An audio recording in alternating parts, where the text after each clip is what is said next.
Cuando murió el Papa Julio II, aquel con cuya tumba Miguel Ángel había tenido tantos problemas, en realidad nunca terminó la tumba de Julio II. Digo, cuando murió este Papa, subió al trono pontificio Pablo III. Y ya este Papa nuevo estaba medio celoso de los trabajos que había hecho Miguel Ángel para Julio. Y quiso que su gobierno en Roma tuviera también creaciones del Michelangelo. Y le encargó entonces la Capilla Sixtina. En realidad le encargó el muro detrás del altar, pero no el techo, porque el techo ya estaba pintado. ¿Pintado por quién? Por el propio Miguel Ángel. Y se le indicó, mire, dice, pínteme la pared, ya que me pintó el techo, y le voy a dar una idea, dice el Papa, ¿no? O el tipo que lo llamó. Dice, pínteme acá en la pared el juicio final. Toda una imagen edificante tiene que ser acerca del juicio final. Es decir, espantosa. Sí, sí. Es edificante cuando uno ve qué mal que la están pasando en el juicio final las almas y los cuerpos de los pecadores. Bueno, Miguel Ángel lo pensó. Hacía 15 años había terminado el techo y le había costado muchísimo. Trabajaba sobre un tablón de espaldas, un andamio altísimo, de espaldas así trabajaba. Él mismo ha escrito esta desgracia de pintar. Era un buen sonetista Miguel Ángel y contaba todo lo que le dolía. Y lo peor de todo, quizá lo que más le dolía, es la convicción que él tenía de no ser un pintor. Él se consideraba escultor y creía que era totalmente vano someterse a aquellas penurias por un arte que le era ajeno. A él le gustaba esculpir y no pintar. Pero de todos modos aceptó el encargo y se puso a trabajar. Cuantito esto se supo, es decir, que Miguel Ángel estaba pintando, entró en escena un personaje temible del que hemos hablado algunas veces, era Piero Aretino. El Aretino era poeta, pero también una especie de cronista de la época. Solía escribir cartas, escribía cartas. Y todos los poderosos leían con deleite aquellas cartas del Aretino, que casi siempre eran innobles. Y era tan temible el Aretino con estas cartas, que los poderosos evitaban enemistarse con él para no convertirse en tema de esas cartas. Él era poeta y distribuía estos pasquinazos por toda Europa. Y en realidad la mejor forma de no figurar en aquellas cartas era pagarle al Aretino. Era un chantajista.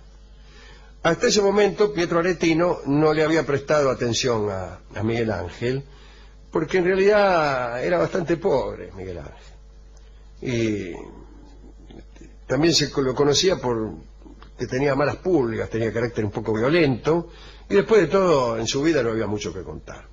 Hasta que un día la amistad del Michelangelo con Fredo Di Pollio, Gerardo Perini y Tommaso Cavalieri, eran unos muchachos, dio pie a algunos comentarios. A ver. Que no vamos a repetir.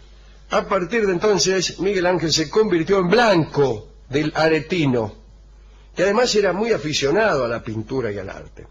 Un día, en medio de los trabajos iniciales del judicio, Miguel Ángel recibió una carta del Aretino desde Venecia. En la carta le daba algunas sugerencias, lo trataba con cierta hipocresía y le pedía un tributo para que, una vez que la obra estuviera terminada, él pudiera hablar bien de ella. Pero Miguel Ángel no tenía lugar para consejos y despreciaba al Aretino. Muy bien. Rechazó con gracia sus comentarios artísticos, le contestó y le prometió enviarle un regalo, pero siguió con su trabajo y se olvidó del regalo. Era una negligencia que Aretino no perdonaría. Los trabajos del fresco duraron desde 1536 hasta 1541. Los funcionarios papales, al descubrirse la obra, quedaron desconcertados, porque era una obra de una crueldad y desesperación terroríficas. Pero lo que más impresionó fue que los personajes estaban desnudos. Miguel Ángel no había disimulado ninguna de las partes del cuerpo. En el techo también había hecho lo mismo, pero en el techo no se veía tan de cerca. Reapareció entonces el aretino, que Ya el nombre no me lo banco. se convirtió en portavoz de su moral ultrajada y tomó posición contra el Michelangelo, que por otra parte era más austero y severo que nadie. La carta con la que lo atacó públicamente es una maravilla de insolencia y sarcasmo. Eligió las palabras que más podían herirlo y tomó las habladurías acerca de sus relaciones con muchachos jóvenes. Señor. También contó sobre supuestos negociados con el dinero que el Papa Julio había pagado para su tumba. Qué tiempos aquellos, ¿no? Parecen algo a los Sí, tiempos sí. que vivimos, ¿eh? Bueno, y además se atrevió a pedirle al artista otro tributo para no seguir padeciendo sus sanciones. Pero aquella crítica recorrió todas las cortes de Europa. Miguel Ángel quedó muy deprimido, pero no respondió nunca al aretino. Los ataques llegaron hasta la propia obra. El Papa Pablo IV, sucesor de Pablo III, que se había muerto, se murió realmente mientras nosotros estamos hablando de todo este asunto, ¿no? Se murió y vino Pablo IV.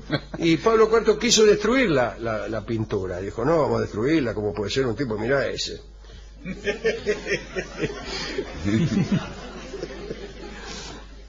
Pero chocó con la protesta de muchos artistas que consideraban que la obra era una maravilla. Pablo IV aceptó no destruirla, pero eso sí, ordenó corregirla. Y convocó para eso a un pintor mediocre, Daniel de la Volterra, que tuvo que vestir a los personajes. Y aquel pintor lo beneficiaron con el sobrenombre de el Braguetone. El Braguetone.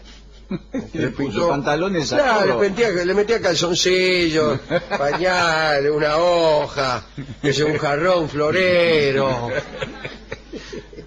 Il Braguetone. Il Braguetone. Miguel Ángel vio sin intervenir los esfuerzos que hacía el de Volterra para tapar su obra. Dicen que incluso lo visitaba y lo miraba trabajar. Pasaba por al lado, lo miraba con desprecio y se mandaba una carcajada impostada cada vez que Volterra comenzaba un trazo. Tanto es así que el propio Braguetone pidió que se alejara a Miguel Ángel de su lado para poder trabajar tranquilo. Bueno, después de la corrección de Volterra hubo asaltos que hicieron todavía más daño. Tanto daño, asaltos quiero decir, tipo que la raspaban, la obra, la atacaban, en fin. Hoy ya no puede imaginarse la obra en su estado original. Hay una copia de Marcelo Venusti que ofrece una vaga idea de lo que fue eso. Después vino el desastre completo, con el moho, la humedad, nadie la cuidó. Y así fue como la crítica de Aretino y su influencia vino a destruir, literalmente, una de las más grandes obras de Miguel Ángel. Por suerte, en estos tiempos, los personajes maledicentes como Aretino ya no existen, ni tienen poder. ¿Estás seguro? Sí, eso es lo que dice acá en este informe, Bueno. que está escrito, no le puedo decir por qué. Bueno, hemos ido a la discoteca y le contamos este asunto al discotecario, que se apresuró a tomar partido por el aretino. Pero qué mala onda. Dijo, a mí me gustan esos tipos que escriben yo siempre y así. Y además eso de ir tapando una cosa a otra, después ya estaba para los cuernitos, ¿no? Los esos que le dibujan a las fotos, Bigotes. los bigotes, un antifaz. Gente turistas que le escriben en las distintas partes del cuerpo direcciones, sugerencias. Bueno, pero le contamos esto, y el tipo, que como he dicho había tomado parte por el bando de Pietro Aretino, Pietro Aretino, ¿en qué año estamos hablando?